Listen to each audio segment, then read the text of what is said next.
Hello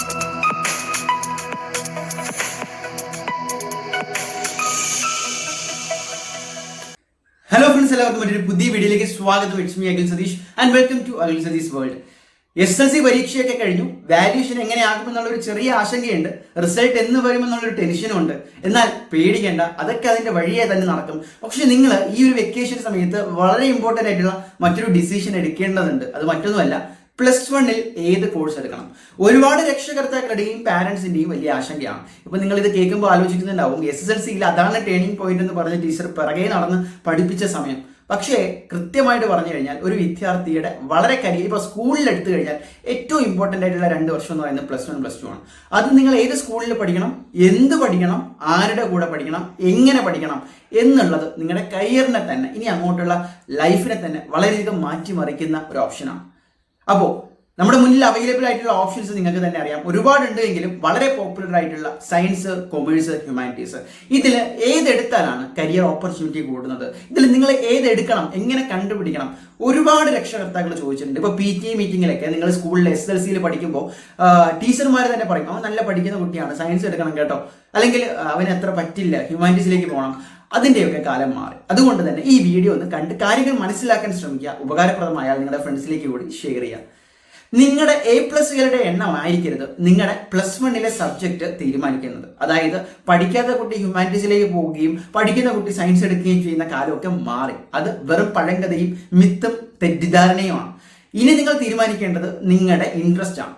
ഞാൻ സിമ്പിളായിട്ട് ചുരുക്കി പറയാം, ബയോളജി സയൻസും കമ്പ്യൂട്ടർ സയൻസും സയൻസിലെ തന്നെ 2 ഡിഫറെൻറ്റ് സ്ട്രീമാണ്. പക്ഷേ എൻട്രൻസ് എഴുതാൻ പോകുന്ന എല്ലാ കുട്ടികളും ഡയറക്റ്റ് ആയിട്ട് ചെന്ന് ബയോളജി സയൻസ് എടുത്ത് നീറ്റിനും കീമിനും ഒക്കെ അങ്ങ് പ്രിപ്പയർ ചെയ്യുന്ന ഒരു സാധാരണ സ്വഭാവം ഇപ്പോഴും നമ്മുടെ നാട്ടിലുണ്ട്. പക്ഷെ ഒരുപാട് പേര് എഞ്ചിനീയറിംഗ്, അതായത് ബയോളജി സയൻസ് എടുത്തിട്ട് കമ്പ്യൂട്ടർ സയൻസ് എഞ്ചിനീയറിംഗിന് പോകുന്നവരുണ്ട്. അങ്ങനത്തെ അബദ്ധങ്ങളൊന്നും പറ്റരുത്. അപ്പോൾ പർട്ടിക്കുലർലി നിങ്ങൾ 10 വരെ പഠിച്ചല്ലോ, നിങ്ങൾ physics, chemistry, maths, English, social science എല്ലാ സബ്ജക്റ്റും പഠിച്ചിട്ടാണ് ഇവിടെ വന്നത്.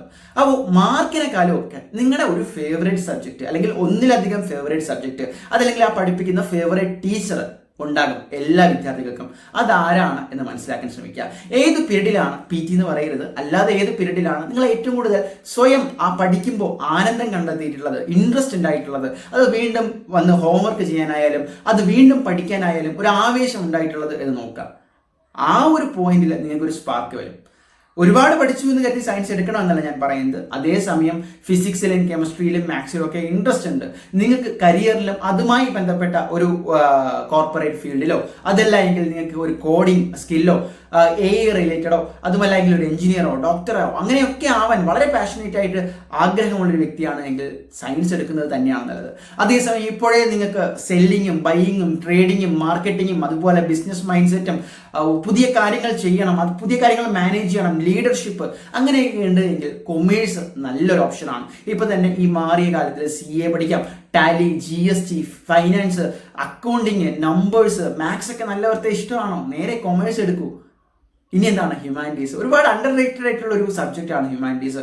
ഈ നാടിനെ അറിയാൻ, ഈ ചരിത്രം അറിയാൻ, നാട്ടുകാരെ അറിയാൻ, വക്കീലാവാൻ, പൊളിറ്റിക്സിലേക്ക് ഇറങ്ങാൻ, അതല്ലാതെ ഒരു സെൽഫ് സാറ്റിസ്ഫാക്ഷൻ, നിങ്ങളുടെ സൊസൈറ്റി കുറച്ച് ഒരു NSS വോളണ്ടിയർ അല്ലെങ്കിൽ SPCയിൽ ഉണ്ടായിരുന്നു, അതിലൊക്കെ ഒരുപാട് ഭയങ്കര ആക്റ്റീവായിട്ട് പ്രവർത്തിക്കുന്നുണ്ട്, ലീഡർഷിപ്പ് ഉണ്ട്, നിങ്ങൾക്ക് കമ്മ്യൂണിക്കേഷൻ സ്കില്ല് കൂടുതലുണ്ട്, ഇനി പിന്നീട് സമൂഹത്തിന് വേണ്ടി പ്രവർത്തിക്കണം, IAS ആവണം എന്നൊക്കെയുള്ള ആഗ്രഹങ്ങളാണോ, നിങ്ങൾ വേറെ ഒന്നും വിചാരിക്കുന്നത്, നിങ്ങൾ എത്ര പഠിച്ചാലും ഫുൾ A+ കിട്ടിയാലും ധൈര്യമായിട്ട് ഹ്യൂമാനിറ്റീസ് എടുക്കും.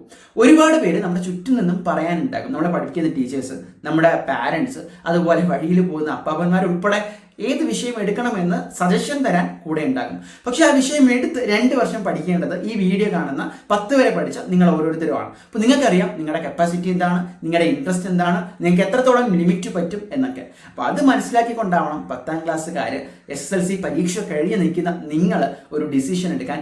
+1 താൻ ഏത് വിഷയം പഠിക്കണം. സംഗതി സിമ്പിളാണ്. 10 വിഷയം ഉണ്ടായിരുന്നു, പക്ഷേ +1 വെറും 6 വിഷയം നിങ്ങൾക്ക് പഠിക്കാനുള്ളൂ. ഇൻട്രസ്റ്റോട് കൂടി പഠിച്ചാൽ വളരെ സിമ്പിളായിട്ട് നിങ്ങൾക്ക് സ്റ്റാർട്ട് ചെയ്യാം. ഒരുപാട് നല്ല കൂട്ടുകാരെ കിട്ടും, നല്ല സ്കൂളിൽ പഠിക്കാം. ഇപ്പോൾ അഡ്മിഷൻ കിട്ടുമോ, മാർക്ക് കുറയോ എന്നൊക്കെ പേടിയൊക്കെ ഒന്ന് മാറ്റി വയ്ക്കൂ. മറിച്ച് നല്ല മാർക്കൊക്കെ കിട്ടും, എന്നാൽ ഏത് സ്കൂളിൽ പോകും എന്നൊരു ഡിസിഷൻ ഇപ്പൊ തന്നെ എടുക്കുക.